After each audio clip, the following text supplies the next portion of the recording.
Good morning, and welcome to the Universalist Church in which love is the spirit. We are glad you are here in the sanctuary or anywhere in the world, especially those visiting or returning after a long time away. I am Lisa Smith-Horn, one of your representatives on the Board of Trustees. If you are a visitor, we hope you'll talk with our welcome team or visit our webpage, www.westhartforduu.org, to learn more about us. Our guest book or online contact page will help you get onto our electronic mailing list. Our electronic communications are the best way for us to stay connected. We look forward to helping you become a part of the Universalist Church. We're in the seasons of colds, flus, and COVID, with many more people feeling ill right now, though numbers are on the downturn. Masks are always welcome here, and we encourage you to stay up to date with your vaccinations. If you're unvaccinated or would like a mask, our ushers have some that we're happy to share. After worship, we'll have fellowship in Fisk Hall and through Zoom. If you need help finding your way to Fisk Hall for our fellowship hour, any member of our church will be happy to guide you. Just look for someone wearing a Universalist Church name tag, and I'm so proud of myself because I remembered it today. You can find the link for Zoom in your weekly news or on our Breeze calendar. If you aren't getting the weekly news, please sign up for it on our website. Before we settle into worship, John Wheeler has an important announcement to share.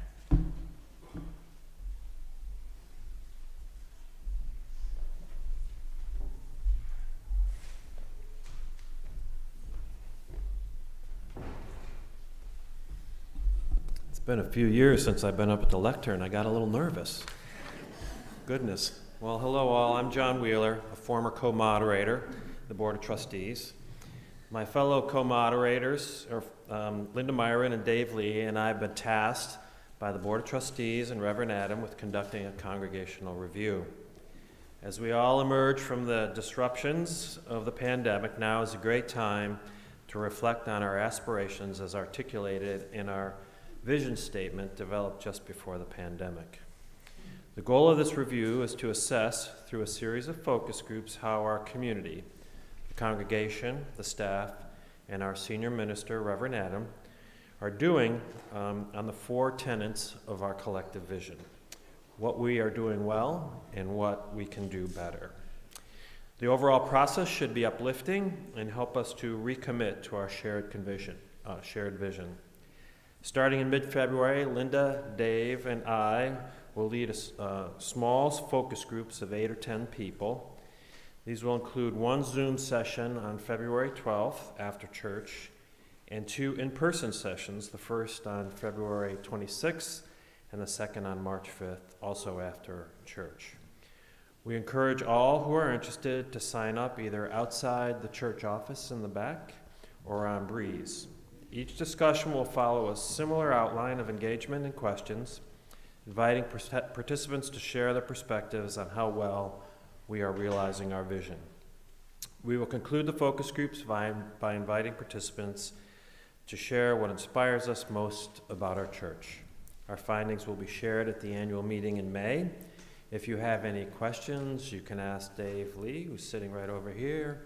I don't know if Linda's in the sanctuary this morning. I don't see her, or myself. And we look forward to hearing from you all. Thank you.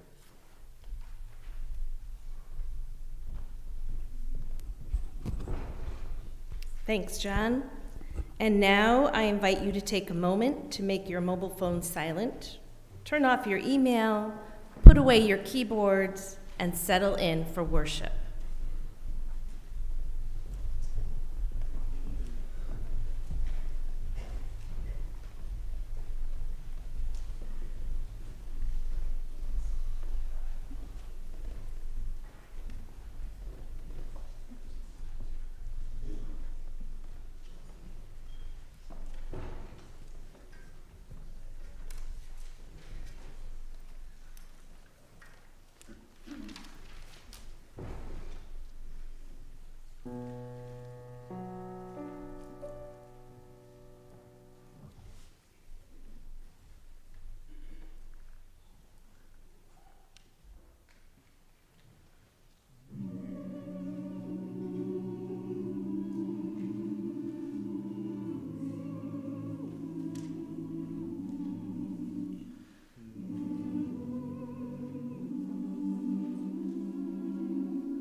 If you have a chalice at home, please light it with us.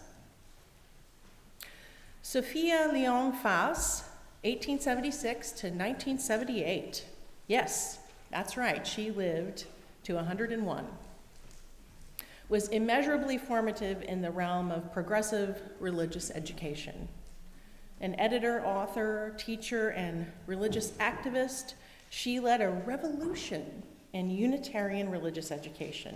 Fa's teaching and writing focused on a method of experiential learning that she hoped would enable children to develop their own ideas about religion and spirituality. We light the chalice this morning accompanied by her words.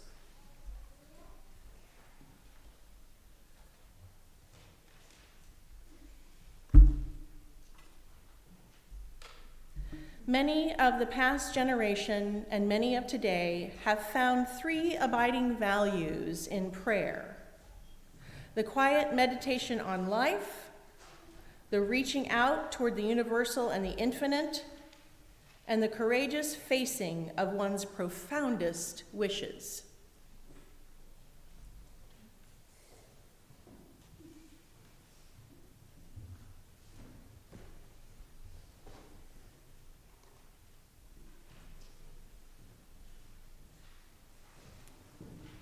Let parents sense and share with their children the glory and mystery of everyday things.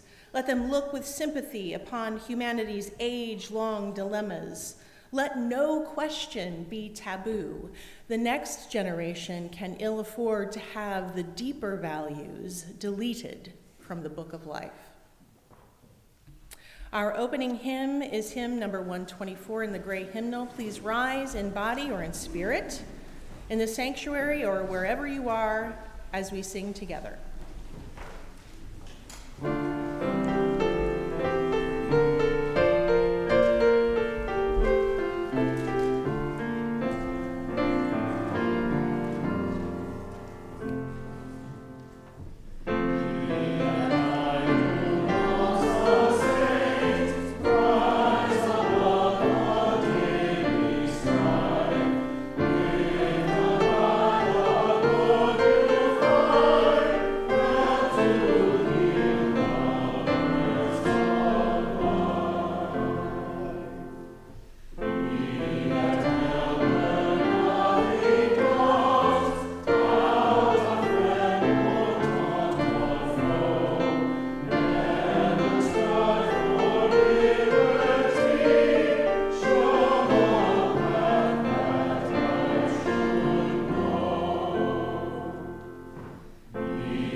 Please join us in speaking the words of our affirmation, our covenant, as printed in the order of service.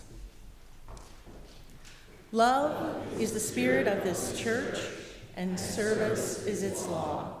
This is our great covenant, to dwell together in peace, to seek the truth in love, and to help one another. You may be seated.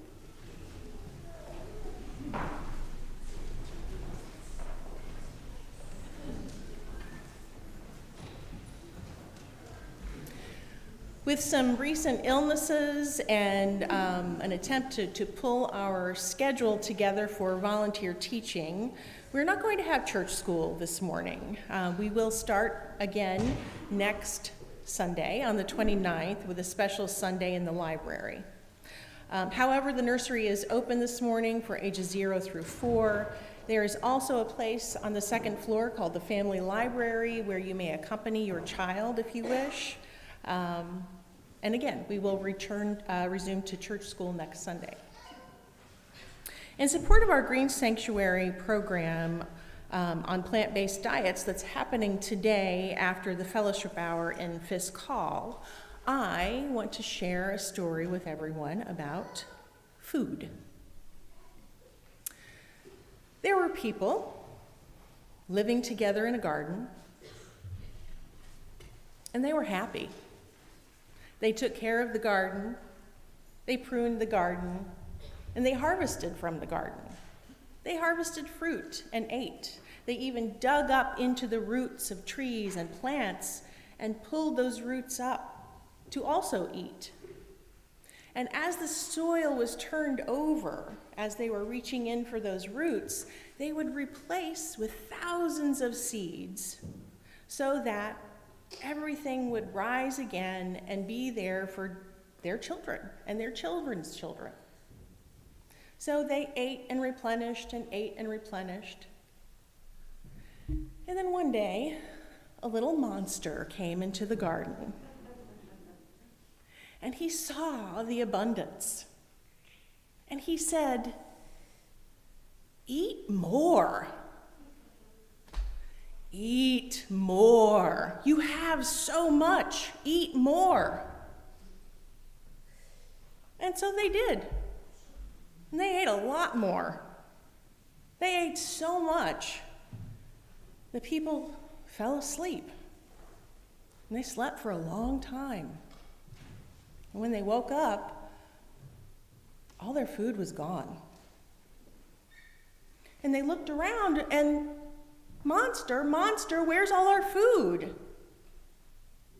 And the wisest, oldest person among them turned and looked and said, "That monster is gone. And that monster is never coming back." Well, what do we do?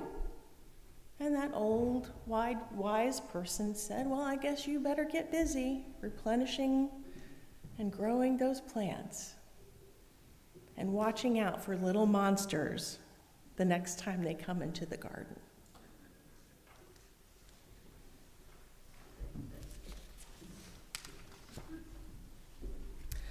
The voluntary offering, the sharing of our resources for our shared work as a religious community, is a spiritual practice for us. By offering your time, talent, and treasure to this community, you help us serve the members, friends, and wider community of this congregation.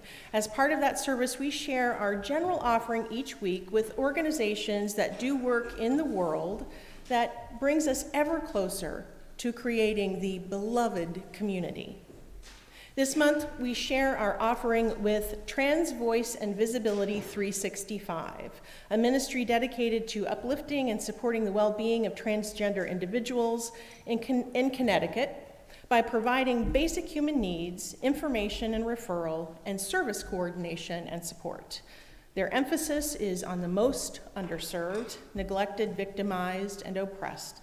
This includes, but is not limited to, transgender people of color, those with disabilities, trans youth and elders, immigrants, documented and undocumented, low-income trans folk, and those who've been victim of crimes. To give electronically, please use the QR code on your order of service, the links in the description, or those on our website to make your donation to our offering. Here in the sanctuary, our offering will now be gratefully received.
May these gifts sustain the work we do together, the life of this community, and the wider world of which we all are a part.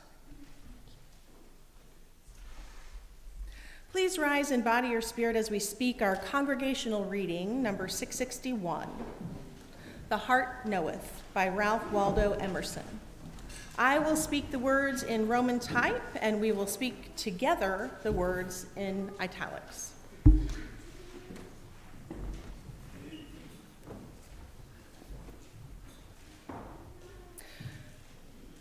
We have a great deal more kindness than ever is spoken. The whole human family is bathed with an element of love like a fine ether. How many persons we meet in houses whom we scarcely speak to, whom yet we honor and who honor us? How many we see in the street or sit with in church, whom we silently, we warmly rejoice to be with.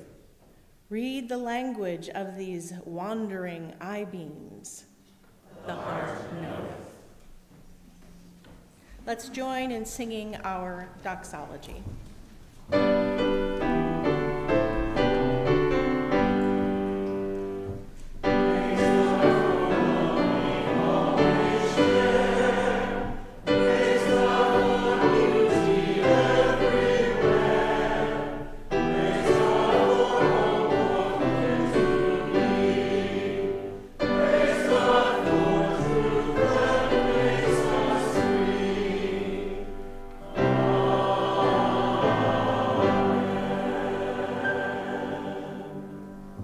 You may be seated.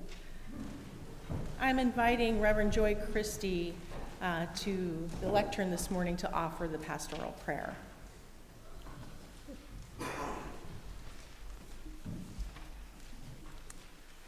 I invite you this day to join me in prayer for Denise and Peter Kay as they celebrate the life of Denise's brother. This afternoon from 2 to 4 p.m. at Malloy's, they will be having visitation. Please feel free to stop by and express your condolences to their family for this loss. In planning ahead, Jim T.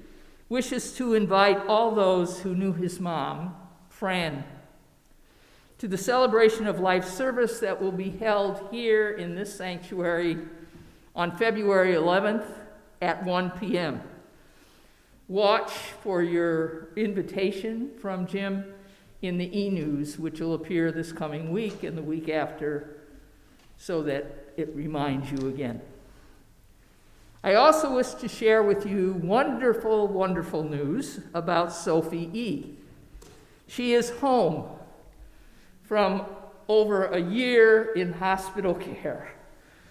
She is awaiting the arrival of her purple wheelchair so she can add sparkles to it to match her glitter-laden leg brace.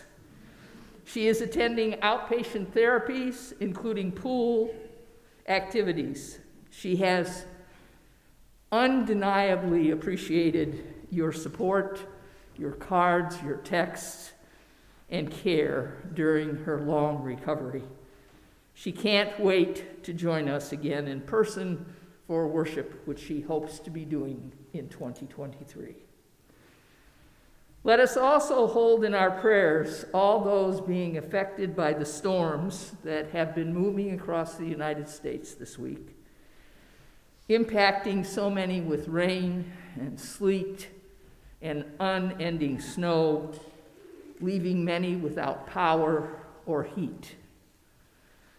May we hold them close as these fellow humans and non-humans, but living species, continue to live their day-to-day lives. Please join me now in moments of silence as these prayers and your own quiet and silent ones blend in our time of meditation.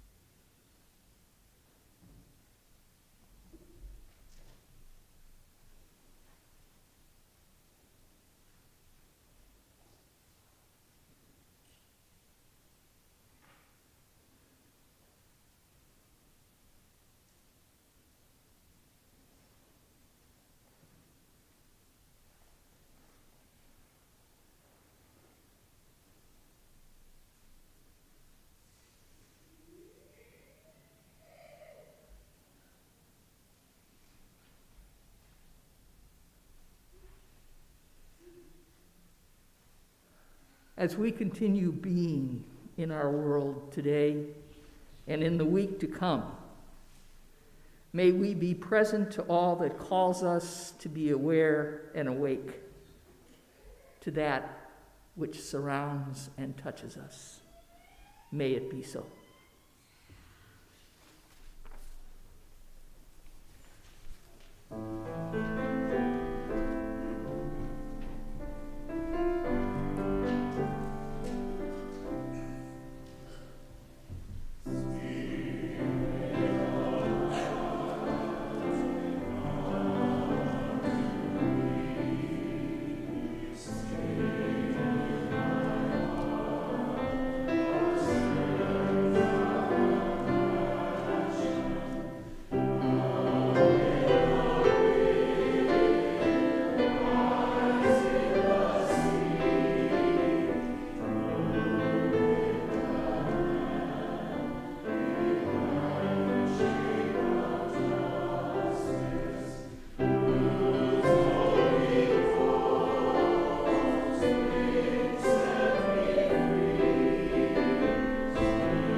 Our reading this morning is excerpted from a meditation on the meaning of the Sabbath by New York City Rabbi Popko. He writes, "Inviting people we don't know to our Friday night Shabbat dinner leaves little room for us to be surprised. Getting ready for Shabbat, my wife and I rarely know who it is that will walk through our door. And yet, when a Hindu family walked through our door on a recent Friday night, we were surprised. Why? Because they came all the way from New Delhi, India, and wanted to see what a Shabbat meal is like. From the moment they entered our home to the moment they left, they wanted to know more about Shabbat. We spoke about the concept of rest, about the Torah, about creation. Perhaps the most appealing idea we shared with them is that we don't use our phones, internet, or other forms of electricity on Shabbat. We found the attractiveness of being able to hit the off button just for one day a week to be universal and very much shared by all of us. So there we were, sitting around the table on a Friday night at the pleasant light of the flickering Shabbat candles, a few Jews from New York and a few Hindus from New Delhi. There we were, enjoying delicious food, disconnecting from the hustle of the Big Apple, and reconnecting to our shared humanity. Seeing how universal the concept of Shabbat is, the idea of rest, time with family, disconnecting from the world of commerce, helped me, a Jew, better understand the meaning of Shabbat. I was reminded of the words of Rabbi Lord Jonathan Sacks. The Sabbath is not simply a day of rest. On it, we recover lost harmonies. We do not strive to do, we are content to be. We are not permitted to manipulate the world. Instead, we celebrate it as God's supreme work of art. We are not allowed to exercise power or dominance over other human beings, not even domestic animals. Rich and poor inhabit the Sabbath alike, with equal dignity and freedom. The Sabbath is a full dress rehearsal for an ideal society. And so, as we said goodbye to our friends from New Delhi, my eyes teared up. I thought of the beauty of the Sabbath, its universally, and of a world that can be, or world that one day will be.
lived in Manhattan and Brooklyn just 3 short years after the attacks on the World Trade Center.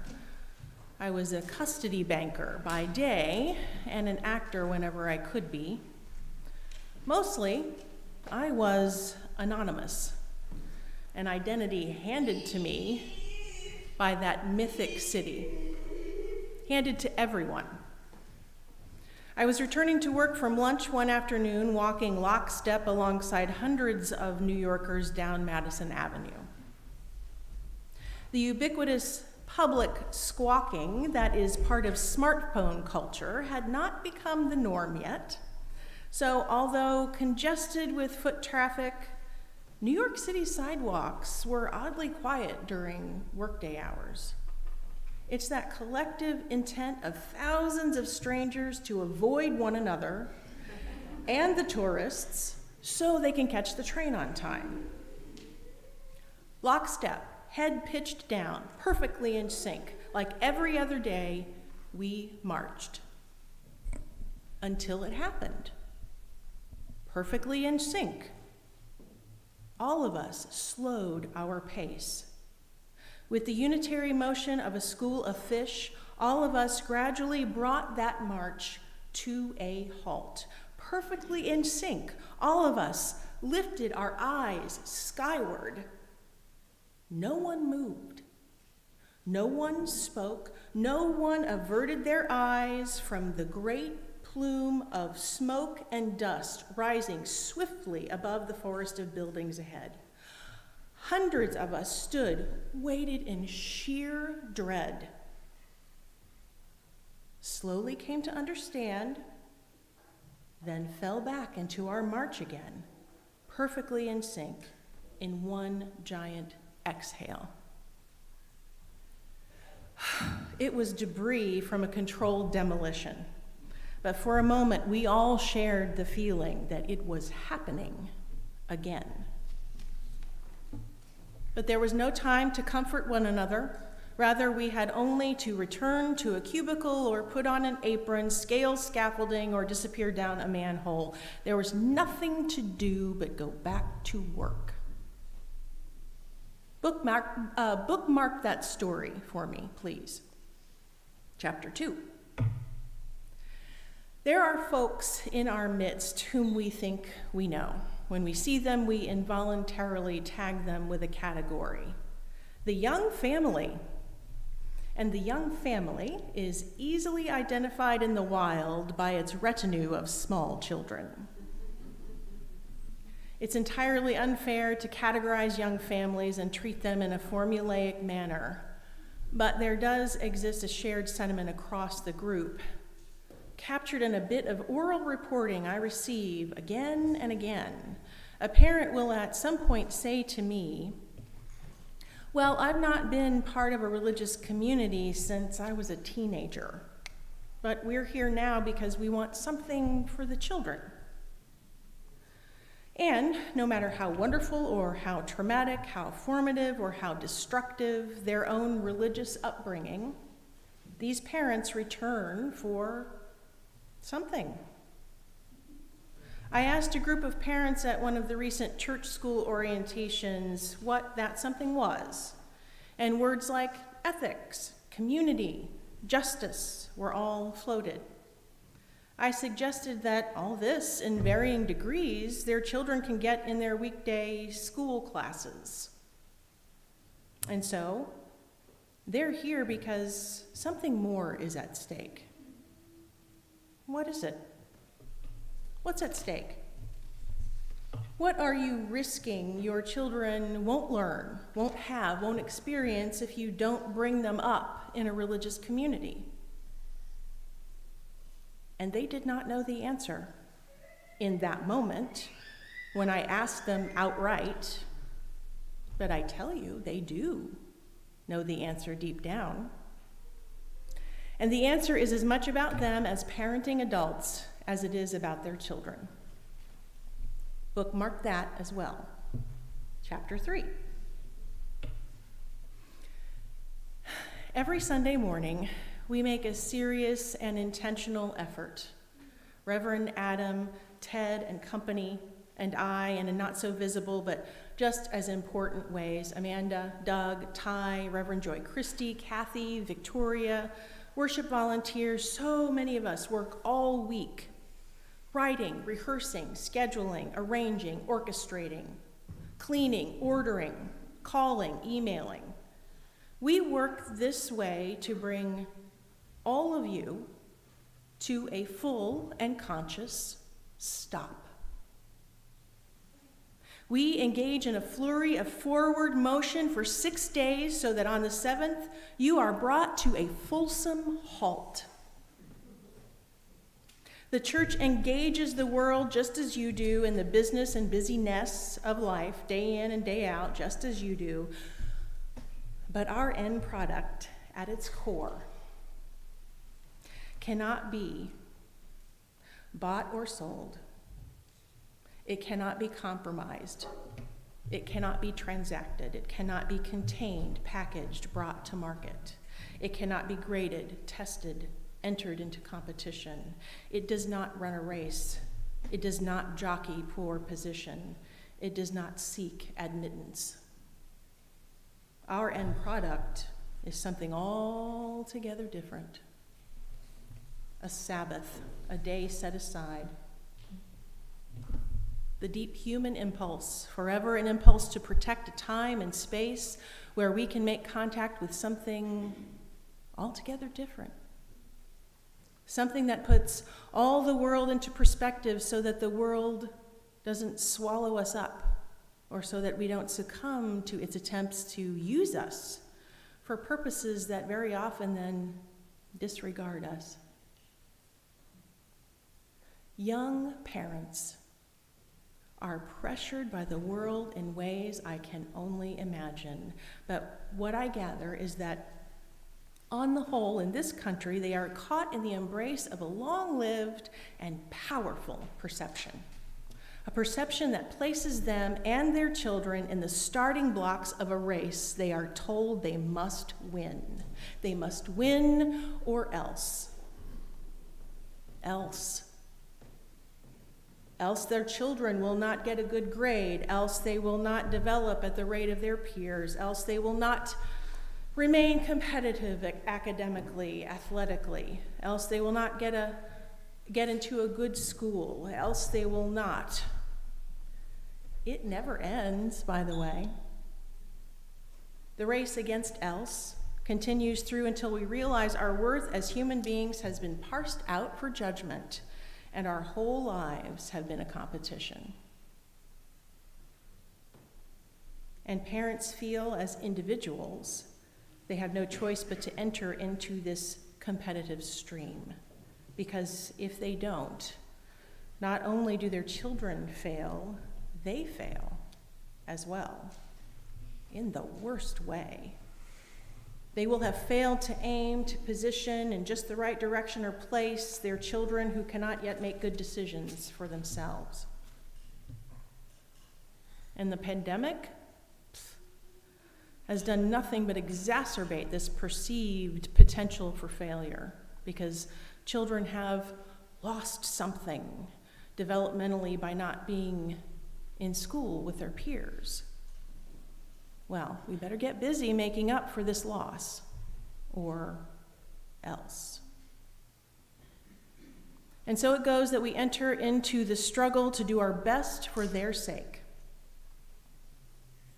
We enroll, register, and sign our kids up for all of it. We read the studies and listen to the teachers and coaches and administrators about how this or that enrichment will provide this or that piece of the puzzle for their child's success. And the moment the children step onto a school bus or are emptied out of the carpool to trundle off and do, we work, plan, save, and otherwise do ourselves. All the while, in the background or in our earbuds, is the hum of the 24-hour news cycle that, regardless of political slant, exists not so much to inform, but rather to create revenue by daring you to look away and miss some vital piece of information. a piece of vital information that we invariably forget by lunchtime.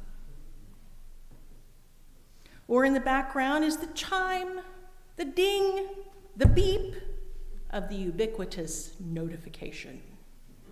The next text, the next email, the next new Insta face tweet that cannot go unanswered. Constant activity, constant consumption of information, constant stimulation. This may not be a scientific readout of the data, but I bet the farm we spend more time framing our lives than living them. That is, in the day-to-day, we invest more time either preparing to live or avoiding life than in living it itself. And though we cannot be blamed, we can choose differently. I once asked a group of folks to sign on for, believe me, a modest Sunday commitment. And a parent in the group began to cry. And while agreeing, the ask was small and said that Sunday morning was the only unscheduled time across their family's entire week. That while they would try to attend and participate as often as they could not bear another scheduled commitment, no matter how modest. My heart went out to this parent, truly. Though I don't have children, the emotional labor of full-time ministry takes a toll not dissimilar from bringing up a family. However, and this is a hard thing for me to say, not just because it pierces that tender place in some of us, but also because I'm pushing back on something so powerful. That parent's tears, the anguish, the visible fatigue, come from the need not merely for some unscheduled time. This kind of raggedness cries out for a fulsome and complete stop. One that is deeply, existentially restful and pregnant with meaning. One that must be chosen. Conclusion.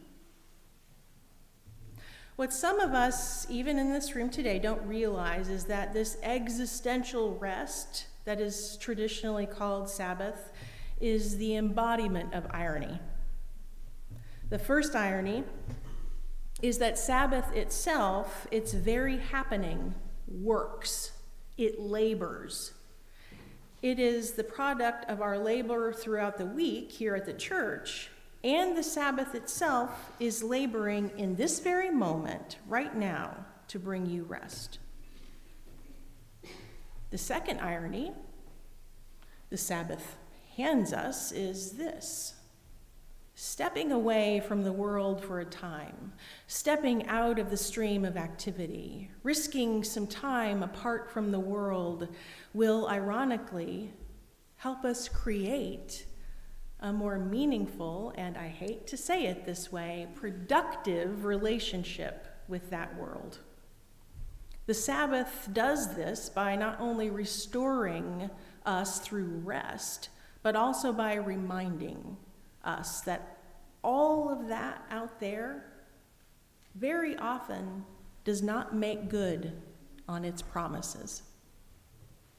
In other words, a full stop and a period of separation restores our perspective, and we come to realize that some of that stuff out there is empty and frankly meant to keep us in a state of distraction and frenzy. Deliberately restoring one's perspective. Some of us call this detachment. The fruit of which, ironically, is a deeper, more meaningful, wholesome attachment. A real, wholesome relationship with a person, a job, an institution, even a belief, is never threatened or harmed by some time apart. And yet, young parents and others of us are convinced of the value of staying in the race perpetually. the powerful perception that there is a formula for success. And maybe there is a formula for success that works out for a lot of people a lot of the time. I followed it to a point, found success, but still was deeply unhappy, not whole. To quote Reverend Adam from our long conversations when we try to suss out ministering well to this congregation, he says this: what we know is this: our UU churches turn out good kids who go on to do good things. And by that, by good, he means ethical, moral, kind, and grounded in love. I notice he never uses the word successful. That word for us ministerial types is a word tied almost inextricably to a kind of achievement that is measured by gains and losses. While us ministerial types, we are in the business rather of drawing out of people, young and old, a meaningful personhood that can never be lost. This is the promise. And yet, this is the immeasurable promise, and yet we are otherwise convinced of the other promise, the measured one. Remember chapter 1?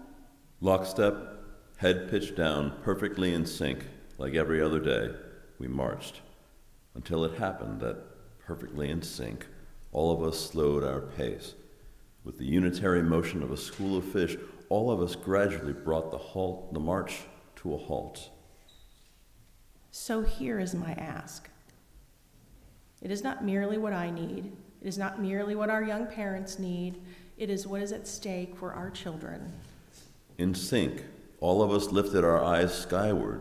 No one moved, no one spoke. No one averted their eyes from the great plume of smoke and dust rising swiftly above the forest of buildings ahead. I am asking our empty nesters, our wise owls, parents who have taught church school in the past, others who have not but want to now be a part of a child's formation into a good kid. Hundreds of us stood, waiting in sheer dread. I am asking those of you other than our young parents who are scared, overworked, dreading the next scheduled block of time, to be my partner and provide that fulsome and meaningful stop for them, at least for a time. And what happened next? You remember? We have a significant number of new families who, whether they know it consciously or not, are craving Sabbath for their children, their whole family, for themselves. But they've not been to church in a while. And what some of them knew of church, well, they're hoping some things are different here. We fell back into our march again, perfectly in sync. It was just debris from a controlled demolition. Still, there was no time to comfort one another. Rather, we had only to return to a cubicle or put on an apron. There was nothing to do but go back to work.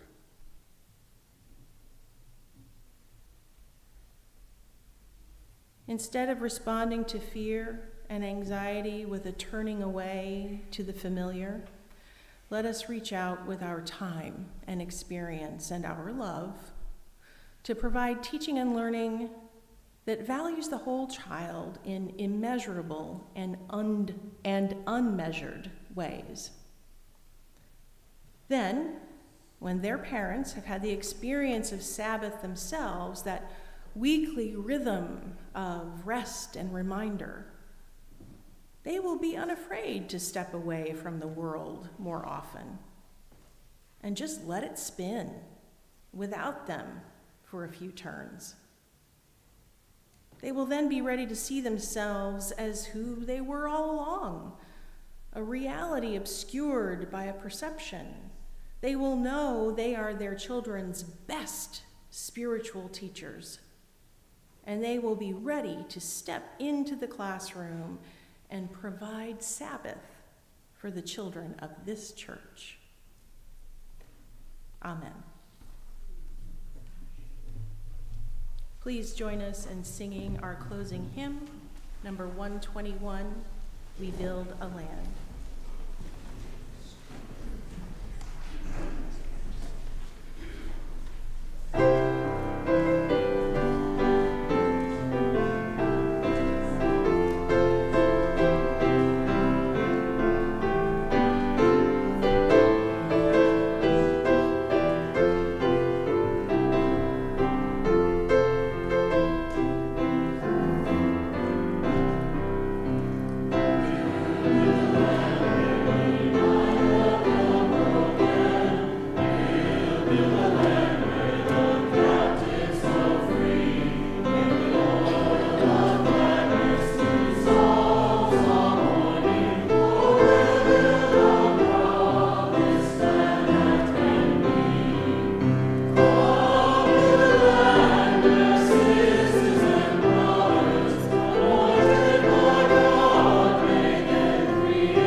Let us speak our unison benediction together. Engage with the world in peace. Have courage. Hold on to what is good. Return to no person evil for evil. Strengthen the faint-hearted. Support the weak. Help the suffering. Honor all beings. Please remain for the postlude.